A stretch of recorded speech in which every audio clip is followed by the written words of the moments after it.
São perenes, pois cuidam daquilo que lhes pertence. São os escolhidos. Vejam, na parábola, os que chegaram primeiro queriam receber mais do que os outros. Como já dissemos, estão ainda no campo da quantidade e da posição social. Os segundos não se importam com o pagamento, pois tudo o que fazem é por amor, porque têm prazer em trabalhar na vinha do Pai, que é também deles. As duas classes de homens estão trabalhando na vinha, mas diferem bastante uma da outra.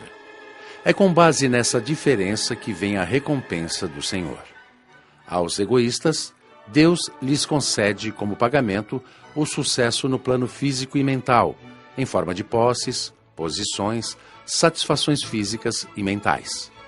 Aos desprendidos, Deus lhes concede paz, amor, alegria e felicidade imperturbáveis, pois não estão eles ligados nem ao tempo, nem ao espaço, nem ao pouco ou ao muito, mas sim a um estado de ser. São os filhos queridos do Pai, do quais Jesus tanto fala. Os que estavam na praça esperavam ser chamados para trabalhar, mas os ociosos não se apresentaram na praça para a tarefa. Estes são aqueles que não se preocuparam, diante do ciclo evolutivo, em devolver o talento que possuíam em estado embrionário. Não foram mais admitidos porque o ciclo estava no seu final. Terão que recomeçar em outro local ou mundo.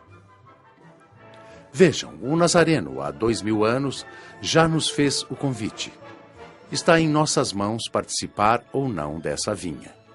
Em trabalhar esperando o pagamento ou construir aqui e agora um novo céu e uma nova terra. Basta que queiramos. Trabalhemos.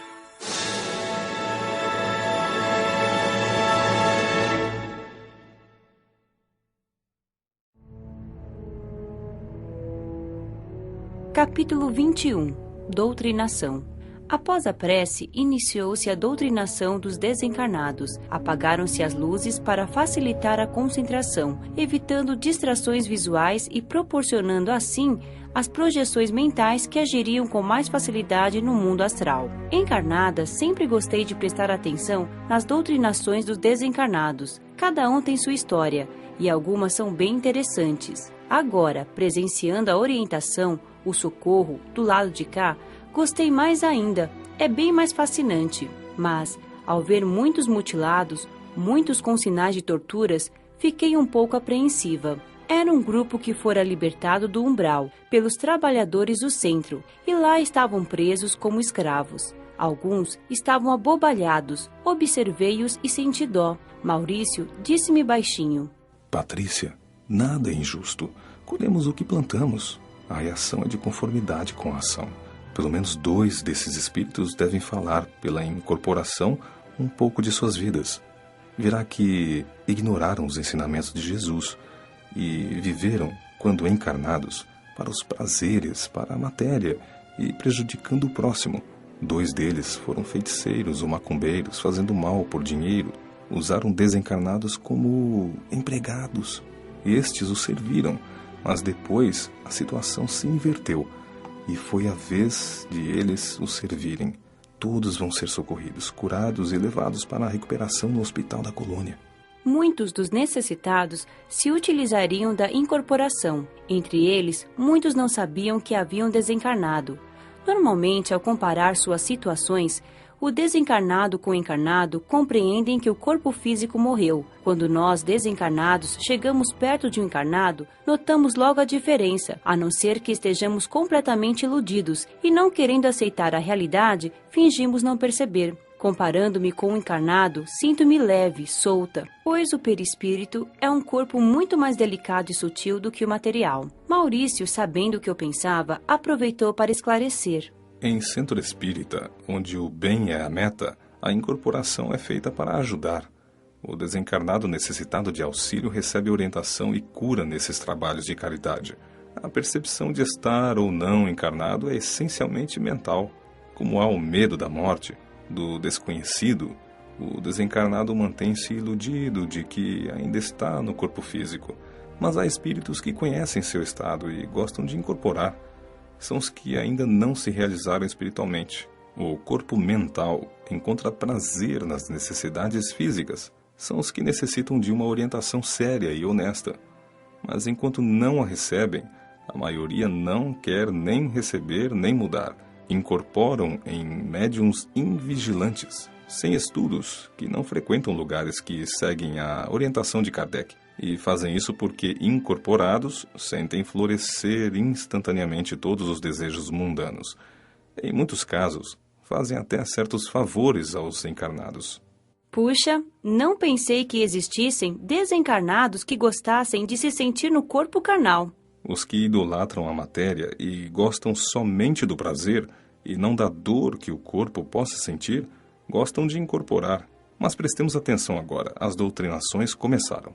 2 do grupo de escravos que tanto me impressionou foram os primeiros a receber ajuda pela incorporação. De fato, falaram um pouco de si. Fizeram maldades e, tendo oportunidade, não fizeram bem nem aos outros nem a si mesmos. Esse bem a si mesmo significa que tiveram oportunidade de aprender, de se instruir moralmente, religiosamente e não o fizeram. Viveram encarnados, sem se preocupar com a desencarnação, sem pensar que seriam obrigados a colher do que plantaram. Todos do grupo tiveram perispírito recuperado, curado, e ficaram numa outra fila para serem levados para a colônia. Fiquei mais aliviada ao vê-los livres do sofrimento e desejei de coração que se recuperassem espiritualmente, que a dor tivesse conseguido ensiná-los e que se voltassem realmente para Deus, afastando-se do mal. O senhor que tinha se assustado comigo foi esclarecido e recebeu por meio dos médiuns orientações e, preocupado com suas dores, esqueceu que me viu. Numa comparação de seu corpo com o dos encarnados, entendeu sua situação. Foram também socorridos muitos espíritos que estavam com o perispírito lesado e necessitavam se harmonizar. Estes lesados eram os que se sentiam, como encarnados, todas as suas doenças. A impressão é forte e o não entendimento da desencarnação faz com que continuem doentes. Em outros, o remorso destrutivo levou-os a lesar o perispírito. Como são imprudentes a maioria dos encarnados, a morte do corpo não parece ser para eles. Quando desencarnam e sofrem, desesperam-se e perturbam-se. O moço com quem havia conversado antes ficou na fila. No começo, parecia divertir-se, mas depois se comportou educadamente e, prestando atenção nas orientações que os outros desencarnados recebiam, começou a chorar baixinho. Inteligente, entendeu logo que tinha desencarnado. Lourenço veio em sua ajuda, abraçou-o e mimou-o como um nenê. Amparado, recordou como seu corpo físico morreu. Teve medo. Que seria dele? Lourenço mostrou-lhe o lugar para onde iria. Seria levado para a escola na colônia. Tranquilizou-se e adormeceu. Foi levado para outra fila, pois não precisaria de incorporação. Ainda bem, não pude deixar de pensar. Não deve ser agradável estar desencarnado e agir como um encarnado. Infelizmente, sei que acontece isso com a maioria. A desencarnação é natural e para todos. Quando o corpo morre, a maioria sente-se perdida e perturbada. Pior ainda quando não fez boas ações. E terrível quando se praticou muitas ações más. A desencarnação não muda muito o modo de vida que se tinha quando encarnado. Quem cultua a matéria, a ela fica preso. Quem entesoura bens espirituais é um bem-aventurado no plano espiritual. Não se deve viver encarnado só pensando na morte, mas também não se deve ignorá-la. Não pensar na morte para si e não entender que seja normal esse fato acarreta muitas perturbações, porque sendo o perispírito cópia exata do corpo, sente-se as mesmas necessidades até entendê-las e superá-las. Aquele moço achou ali, no centro espírita, o entendimento. Com os outros, seria levado à colônia, onde aprenderia a viver como desencarnado. O medo que teve foi do desconhecido, do que seria dele.